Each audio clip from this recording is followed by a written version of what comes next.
ನಮಸ್ಕಾರ, ಶುಭಮಸ್ತು ವಿಶೇಷ ನೇರ ಪ್ರಸಾರ ಕಾರ್ಯಕ್ರಮಕ್ಕೆ ಸ್ವಾಗತ. ನಾನು ತನುಶ್ರೀ. ಇವತ್ತಿನ ದಿನಾಂಕ 20ನೇ ತಾರೀಕು ಹೇಗಿದೆ, ಜೊತೆಗೆ ಇವತ್ತು ಕುಂಭರಾಶಿ ಇದೆ.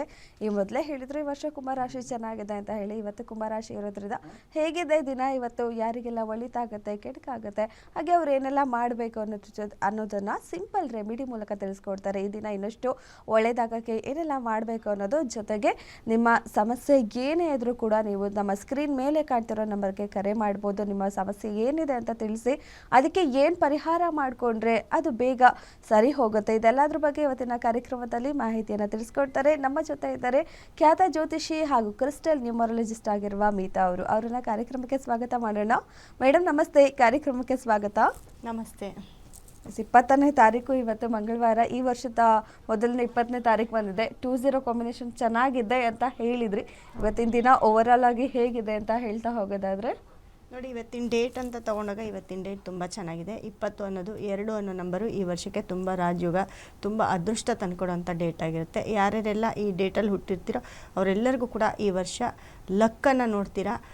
ಎಲ್ಲ ನಿಮ್ಮ ಕೆಲಸ ಕಾರ್ಯಗಳಲ್ಲಿ ಸಾಕಷ್ಟು ಪಾಸಿಟಿವ್ನ ನೋಡ್ತಾ ಹೋಗ್ತೀರಾ. ಯಾಕಂದರೆ ಅದೇ ಲಾಸ್ಟ್ ಇಯರು ಹೋದ ವರ್ಷ ಎಲ್ಲ ಸ್ವಲ್ಪ ಲಾಸನ್ನು ನೋಡಿರ್ತೀರ. ಈ ವರ್ಷ ತುಂಬ ಚೆನ್ನಾಗಿ ನಿಮ್ಮ ಕೆಲಸ ಕಾರ್ಯಗಳೆಲ್ಲ ಆಗ್ತಾ ಹೋಗುತ್ತೆ. ಮತ್ತು ಕುಂಭರಾಶಿ ಅಂತ ಬಂದಾಗ ನೋಡಿ, ಈ ಕುಂಭರಾಶಿ ಅಂದಾಗ ಕುಂಭರಾಶಿಯವರಿಗೆ ಈ 2026 ಎಲ್ಲ 12 ತಿಂಗಳಲ್ಲಿ 11 ತಿಂಗಳು ಕೂಡ ತುಂಬ ರಾಜಯೋಗದ ಒಂದು ವರ್ಷ ಆಗಿರುತ್ತೆ. 11 ತಿಂಗಳು ತುಂಬ ಚೆನ್ನಾಗಿದೆ. ಆದರೆ ಈ 1 ತಿಂಗಳು ಮಾತ್ರ ಚೆನ್ನಾಗಿಲ್ಲ. 12 ತಿಂಗಳಲ್ಲಿ 1 ತಿಂಗಳು ಮಾತ್ರ ತುಂಬ ನೆಗೆಟಿವ್ ಆಗಿರುತ್ತೆ. ಅದರಲ್ಲೂ ಈ ನಿನ್ನೆ 20ನೇ ತಾರೀಕಿಂದ ಮುಂದಿನ ತಿಂಗಳು 20ನೇ ತಾರೀಕುವರೆಗೂ, ಅಂದರೆ 1 ತಿಂಗಳು 30 ದಿನ.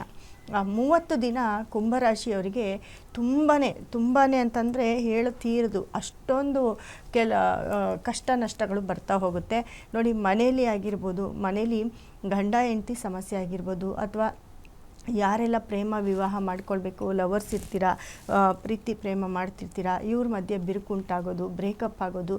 ಅದೇ ರೀತಿ ಯಾಕೆ ಅಂತಂದರೆ, ಮೊದಲಿಗೆ ಯಾಕಪ್ಪ ಅಂತಂದರೆ ರಾಶಿಯಲ್ಲಿ ರಾಹು ಇರೋದು ಅದು ಬೇರೆ. ಆದರೆ ರಾಶಿಯಾಧಿಪತಿ ಶನಿ 2ನೇ ಮನೆಯಲ್ಲಿದ್ದು ಎಲ್ಲ ಗ್ರಹಗಳು ಅಂದರೆ ಬುಧ, ಶುಕ್ರ, ಕುಜ ಮತ್ತು ಸೂರ್ಯ, ಅದರಲ್ಲೂ ಈ ಚಂದ್ರ 2.5 ದಿನ, ಯಾಕಂದರೆ ಮಕರ ರಾಶಿ ಇರುತ್ತೆ, 2.5 ದಿನ ಚಂದ್ರ ಕುಂಭರಾಶಿಯಲ್ಲೇ ಇರೋದ್ರಿಂದ ಖಂಡಿತ ಹೇಳ್ತೀನಿ ಮನಸ್ಥಿತಿ ತುಂಬ ಹದಗೆಡುತ್ತೆ. ಕುಂಭರಾಶಿಯವರಿಗೆ ಮನಸ್ಥಿತಿ ಹದಗೆಡುತ್ತೆ ಅಂತಂದರೆ ಅಂತಿಂತಲ್ಲ. ಯಾಕಂದರೆ ಹಿಂದೆ ಮುಂದೆ ಪಾಪಗ್ರಹಗಳು ಹಿಂದೆಗಡೆ ಎಲ್ಲ ನೋಡಿ, 2ನೇ ಮನೆಯಲ್ಲಿ ಶನಿ ಅಂದರೆ ಮೀನ ರಾಶಿಯಲ್ಲಿ ಶನಿ ಇದ್ದು, ರಾಶಿಯಲ್ಲಿ ರಾಹು ಇದ್ದು, ಮತ್ತು